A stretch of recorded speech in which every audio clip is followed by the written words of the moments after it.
ईमानदार है तो उसे जेल में क्यों डाला है?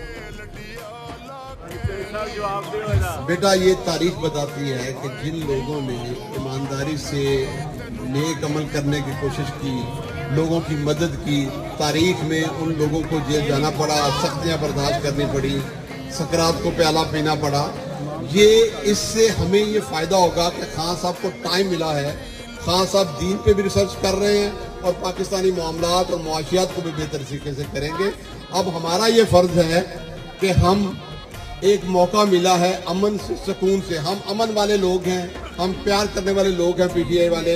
हम अगर 8 को वोट देते हैं, जैसे कहा जाता है ना जुल्म का बदला वोट से, तो ये हमने साबित करना है वोट डाल के। इसलिए जिन बच्चों का, जिन लोगों का, क्योंकि नौजवानों में एनर्जी है, नौजवाना ताकत है, एनर्जी है, असी जी वड्डी उम्र दे सोच है, समझ है, तजर्बा है।